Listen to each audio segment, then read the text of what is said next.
Oke, oke. Berarti tapi ketika terjadi misalkan loss besar kayak tadi ada yang sampai minus 85% gitu, apa Mas Bekti juga rehat trading beberapa hari atau besoknya langsung ngajar lagi Mas sambil belajar? Iya Mas, saya waktu itu rehat sejenak dulu ya. Sempat saya juga di tahun berapa itu, mungkin 2011 saya itu sempat vakum kurang lebih setengah tahun. Saya nggak trading. Nah, di sana saya sempat mungkin merasa kayak wah saham ini kok kayak frustasi gitu kan, maksudnya cuma loss gitu kan. Tapi setelah tak pikir-pikir lama kelamaan ini sebenarnya yang salah bukan marketnya, tapi yang salah adalah saya. Karena saya melihat masih banyak kok orang-orang yang sukses, karena waktu itu pada zamannya kayak Pak Lo Keng Hong, kemudian itu kan juga sudah cerminan sosok investor yang sukses dari saham gitu. Dan ternyata waktu itu saya kok gagal gitu. Saya cuma bilang dalam diri saya, berarti ini yang salah saya harus belajar lagi. Setelah agak sedikit mereda suasananya, ya saya lakukan trading dan belajar lagi beriringan teori dan praktik, lakukan terus, asah jam terbang gitu. Oke. Jadi memang Mas Bekti berarti rehat juga untuk mungkin menenangkan psikologi gitu ya Mas ya, baru mulai lagi belajar gitu ya. Termasuk ini Mas, saya sendiri ya, katakan saat ini ya, detik ini, misalnya pagi-pagi saya trading, scalping gitu kan, tiba-tiba cut loss gitu kan. Trading lagi, cut loss lagi. Coba trading lagi, cut loss lagi gitu kan. Kadang-kadang biasanya kalau udah 3 kali, 4 kali loss terus belum ada win-nya, aku langsung rest jenak dulu Mas. Oke, berarti hari ini aku mungkin harus rest jenak dulu. Mungkin ada yang mungkin psikologis dulu, mungkin aku belum bisa membaca gerakan pasar. Kalau diterus-teruskan, ini malah justru bahaya. Ini akan muncul sifat balas dendam dan justru kita tradingnya udah kacau. Karena pasti yang ada di kepala kita bagaimana caranya kita segera profit gitu kan. Padahal market memang benar-benar pas nggak mendukung gitu. Aku udah nyoba 3 kali 4 kali, ternyata dengan pengalaman saya ini aja kok ternyata sudah tidak sesuai harapan. Maka dari itu saya harus reset dulu. Saya kadang gitu juga sih Mas gitu. Oke. Jadi penting ya mungkin bagi teman-teman juga untuk menjaga psikologi ya. Jadi kalau sampai loss berturut-turut mungkin sebaiknya rehat dulu kayak Mas Bekti supaya tetap bisa overall profit ya gitu. Oke. Nah Mas, ini dengar-dengar Mas Bekti kan mau ngeluncurin buku ya Mas ya? Udah Mas, udah diluncurin. Udah luncurin buku ya. Oke. Nah ini beberapa teman-teman ada yang nanya kurang lebih isinya seperti apa ya Mas ya, bukunya Mas Bekti, mungkin boleh diceritain Mas? Ya, gambaran besarnya bagi teman-teman yang sudah baca ya oke. Tapi yang belum mungkin saya kasih tahu. Jadi intinya di buku saya itu kan saya bersifat netral Mas, artinya netral walaupun judulnya super scalper, tapi bukan berarti aku ngajak Anda untuk scalping, enggak. Tapi saya opsikan ke Anda, aku cuma jabarin ini loh pengalaman saya dan scalping itu seperti ini, silahkan cocok nggak Anda. Kalau Anda nggak cocok ya jangan gitu. Tetapi kalau Anda cocok ya silahkan ikutin yang baik-baik dan jangan tiru yang buruk-buruk. Nah, yang kedua, di sini juga saya pengen meluruskan mindset Mas. Mindset, psikologis trading dan money management ini penting banget. Karena banyak orang itu Mas yang masuk di saham itu salah kaprah. Ada orang yang datang ke tempat saya, contoh ya, Mas saya tuh punya utang, wah, tapi saya pengen menyelesaikan, siapa tahu nih dengan trading saham bisa membayar utang saya gitu kan. Wah, ini kan mindset yang salah menurut saya loh. Ini bukannya malah kamu menyelesaikan utang, bisa jadi nambah masalah gitu kan. Nah, maka dari itu saya pengen meluruskan yang seperti ini. Termasuk orang yang pengennya trading tapi dia nggak punya trading plan, akhirnya cuma bilang, wah saya jadi investor dadakan. Padahal sebenarnya menurutku bukan investor dadakan. Anda nggak punya trading plan. Anda nggak tahu kapan itu membatasi resikonya. Karena ada teman saya yang punya saham, ya, saya sebut di buku saya aja ya. Waktu itu saya beli saham Envy, 1.700. Dia nggak punya trading plan. Turun sekarang sampai 50 perak dan disuspend. Minusnya 97% di portofolio. Bayangin, hampir habis. Dan masuknya cukup jumbo gitu. Nah, ini kenapa? Karena dia nggak punya trading plan. Aku pengen meluruskan di buku saya itu seperti ini. Termasuk orang yang saya pengennya investasi Mas. Oh ya, konsep investasi saya udah belinya saham-saham blue chip bagus, aku bilang gitu. Wah, tapi baru 2 hari kok udah naik sekian, lumayan nih mas kalau dijual. Akhirnya dijual. Oh, kamu itu berarti pengennya trading, bukan pengennya investasi. Kalau investasi nggak gitu caranya gitu. Jadi aku pengen benerin meluruskan mindset, kalau kamu mau trading seperti ini, kalau kamu mau investing seperti ini gitu sih mas. Dan saya ungkap di bagian belakang kayak kesalahan-kesalahan para trader. Jadi aku sampaikan nih biasanya apa sih yang kerap dilakukan, kesalahan-kesalahan para trader, termasuk kayak nyangkut. Apa sih penyebabnya nyangkut? Ya dia nggak mau disiplin kapos, tapi belinya saham-saham gorengan. Kemudian yang kedua, udah profit dikumpulkan berbulan-bulan gitu kan, cuman hitungan minggu, 1 minggu 2 minggu habis profitnya yang udah dikumpulkan. Itu kan kadang kerap terjadi. Terus semacam human error, kadang dia mau beli keliru jual, mau jual keliru beli karena dia belum siap membaca sistem softwarenya. Itu ada juga. Termasuk juga ada kesalahan para trader, yaitu minta disuapin terus, ngandalin rekomendasi orang lain gitu. Dan nanti kebanyakan kalau yang namanya orang itu karakteristiknya kan macem-macem ya. Ya kalau kadang yang ngasih rekomendasi itu mungkin pas naik mungkin dipuji-puji, tapi kalau pas turun bisa jadi dia wah nyala-nyalain rekomendasinya gini dan sebagainya. Ini kesalahan-kesalahan para trader menurutku. Jadi di saham ini kalau kita memang mau terjun di saham, jangan sampai kita tuh cuman selamanya mengandalkan orang lain, kita harus pintar analisa sendiri gitu. Oke, gitu, ya. Jadi ini artinya buat teman-teman juga pesan Mas Bekti adalah banyak-banyak belajar ya. Jadi jangan terus minta disuapin tuh ya, gitu ya. Oke. Nah, Mas, kalau boleh tahu nih, ini ada beberapa pertanyaan juga yang masuk mungkin dari teman-teman. Ya. Kalau mengenai scalping gitu, apa Mas Bekti itu kan tadi sempat disebutin di awal, melihat respon pasar dulu gitu ya, setelah gerak mungkin sekian persen, 2 sampai 4% tadi ya. Apa volume juga Mas lihat ya Mas? Iya mas, jadi saya memperhatikan volume ya. Artinya di sini volume bagi saya penting sekali karena kaitannya dengan berapa sih jumlah yang mau aku masukin uangku di sana gitu.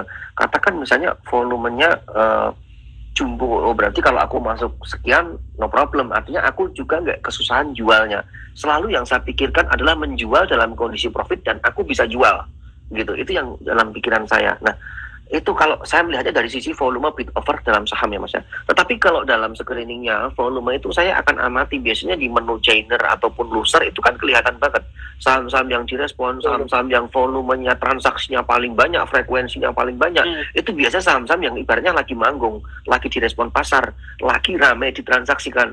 Nah, saya biasanya scalping di saham-saham seperti itu. Misalnya hari ini ada saham kayak WMO, WMO kan cukup kenceng kan ditransaksikan, terus yang saham itu volumenya agak sedikit imbang, lumayan besar, artinya kalau kita mau masuk 50.000, 100.000 lot itu enteng gitu. Tapi ketika kita lihat tadi saham ada WAPO itu juga kecil, tetapi dia persentasenya kenceng. Nah, tapi kalau bayangin mau masuk 100.000 di situ susah, karena apa? Lotnya di situ isinya cuma 2.000, 3.000, 5.000, 10.000, kecil sekali. Jadi kita memang kalau memang aku kadang misalnya nih ya mau masuk di saham seperti itu ya walaupun kecil, ya aku pakai lot kecil gitu. Tapi kalau yang besar pakai lot yang besar juga gitu. Besar juga. Oke, berarti volume akan berpengaruh sekali ya untuk seberapa besar kita bisa masuk ke satu saham ya. Iya. Pengaruh banget mas, pengaruh banget. Nah, ini juga ada pertanyaan juga dari teman-teman. Nah, Mas Bekti itu kalau misalkan scalping gitu apa pernah sampai nginep atau selalu akhir hari selalu bersih ya Mas? Kalau scalping. Ya, kalau ditanya keseringannya, memang keseringannya biasanya saya itu 1 hari mas. Tetapi ada kalanya kalau menurut saya itu masih potensial. Tadi dengan mempertimbangkan news, mempertimbangkan sentimen, saya lihat respon pasar, chartnya, peningkatan volumenya masih bagus. Kadang saya hold gitu. Jadi saya itu adalah sebenarnya tipe scalping, tetapi saya bukan tipe orang yang kayak fanatik garis keras gitu, enggak. Saya itu masih lunak, artinya metode apapun, semua saham pun ya, sampai ke Warren saya juga beli. Selama itu menghasilkan cuan dan tujuan saya cuan, ya udah saya beli. Saya investing juga iya, swing juga iya, scalping juga iya, ya kan. Beli sahamnya pun blue chip juga saya beli, semua saya beli. Pokoknya intinya bagi saya pribadi adalah semua yang penting saya itu melakukan aktivitas trading ataupun investasi di pasar modal, di mana itu bisa menghasilkan cuan. Udah, konsepnya itu aja sih kalau saya. Oke. Jadi Mas Bekti ini cenderung mix ya, tapi walaupun sehari-hari tetap scalping ya. Ya, bener Mas, karena kan full time trader, jadi kalau nggak scalping nggak ada kegiatan lainnya. Nggak ada kegiatan lain. Oke. Justru malah kayaknya uang jajan sehari-harinya dari scalping ya Mas ya? Bener. Oke. Nah ini kebetulan teman-teman juga ada yang tanya ya. Kalau misalkan scalping, kalau tadi kan Mas Bukti juga ada yang sebagian swing gitu ya. Apakah itu dilakukan di account yang terpisah atau biasanya jadi satu account ya Mas ya? Oh iya Mas, itu saran saya akun terpisah. Tetapi kalau teman-teman masih baru pemula nih, masih adaptasi, mungkin masih dicampur di awal dulu, tidak apa-apa. Tapi teman-teman kalau sudah mau menggunakan dana yang agak sedikit lebih, dan kemudian Anda mau menyusun sebuah trading plan dan money management yang benar, saran saya dipisah. Mana itu rekening buat investasi, mana itu rekening buat trading, itu saran saya dipisah. Minimal punya 2 itu. Kalau Anda memang mau punya banyak, nggak apa-apa, silahkan, lebih bagus menurut saya. Karena apa? Saya sendiri dulu kadang punya rekening banyak pun itu salah satu cara untuk saya dapat info baru. Katakan saya buka rekening di tempat A gitu kan, oh saya bisa kenal si A, si B, si C, dan dapat info dari sana, dapat mungkin tiap pagi updatean info rekomendasi dari sekuritas itu apa gitu. Jadi kan bermanfaat sekali, semakin banyak wacana kita bisa dapat referensi yang banyak. Jadi silakan gitu. Tapi intinya kalau teman-teman pengen money management yang bagus dan trading plan yang bagus, harus dipisah. Terlebih untuk trading ataupun investasi harus dipisah gitu. Oke. Jadi mungkin bagi teman-teman yang punya dananya cukup besar, sebaiknya tadi Mas Bukti bilang dipisah ya, supaya lebih terkontrol kayaknya. Oke. Nah, Mas Bukti, kalau jadi misalkan kita balik lagi ke scalping ya, ini juga ada beberapa teman yang nanya, biasanya kalau misalkan nggak gerak gitu, misalkan saham setelah kita beli gitu ya, tujuannya untuk scalping, lalu kalau ini sepengalaman Mas Bukti ya, lalu ternyata nggak begitu banyak gerak gitu. Nah, sampai berapa lama ya kita hold dan sebaiknya buang gitu, terus akhirnya switching ke saham yang lain? Ini kalau pengalaman Mas Bukti gimana? Ini sebenarnya pertanyaan bagus juga ya, tetapi saya jawabnya juga bingung Mas. Artinya gini, ini sebenarnya lebih ke improve ya. Jadi kayak di sini nggak ada teori yang pasti. Yang saya lakukan adalah ketika saham itu saya beli, dan tujuan saya itu kan trading jangka pendek. Iya. Jadi memang saya sudah setting, oh aku beli saham ini tuh kira-kira cuma kayak nyopet. Katakan beli sekian, mungkin naik berapa step aku jual gitu. Jadi kalau saya beli ternyata lama nggak ada respon, ya udah saya jual gitu. Cut loss pun udah ada apa-apa gitu, daripada nanti justru semakin dalam. Karena kadang ada kalanya saham gorengan itu kan licin, riskan sekali. Bisa jadi jualnya orang lain jual tuh berstep-step. Kita rencana katakan gini, harga 100 ya, kita beli harga 100. Oh, kita mungkin mau jualan di harga 98 atau 97. Mungkin kita punya plan seperti itu, tapi orang lain belum tentu. Bisa jadi dia jual langsung step banyak 4 kali step itu dihabisin semuanya. Bisa jadi kita nggak punya kesempatan dong untuk ibaratnya untuk meng-cut loss dan lain sebagainya. Nah, maka dari itu kadang ada kalanya kalau memang seperti itu tidak lama direspon pasar, udah tak buang, tak tuker yang lain gitu. Oke. Nah, Mas, ini ada pertanyaan juga. Kan beberapa broker tuh ada fitur kayak auto take profit, auto cut loss gitu-gitu. Nah, apa Mas Bukti juga, sepengalaman Mas Bukti pakai fitur seperti itu juga ya Mas ya, kalau untuk cut loss mungkin terutama? Sebenarnya kalau saya ditanya seperti itu mah bingung sendiri Mas, karena saya nggak pernah melakukannya.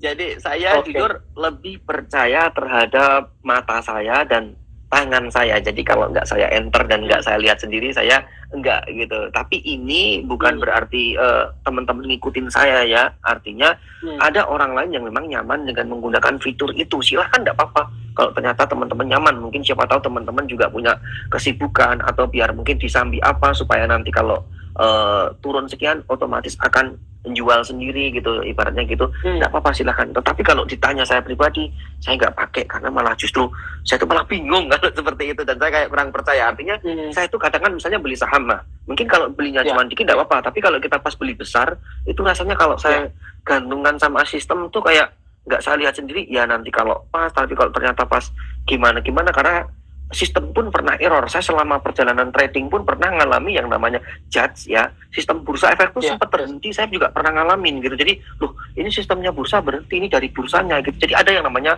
error itu wajar dalam dunia teknologi. Makanya saya nggak percaya, mendingan aku lihat langsung gitu. Tetapi hakikatnya silakan teman-teman kalau yang mau pakai fitur-fitur seperti itu silakan, karena hakikatnya itu perkembangan teknologi yang mungkin bisa lebih baik gitu. Oke. Baik ya Mas. Nah ini ada yang nanya juga mengenai mungkin persiapan peralatan trading nih kayaknya. Mas Bukti itu kalau trading apa layarnya cuma satu apa banyak ya layarnya Mas? Dulu banyak, sekarang satu Mas.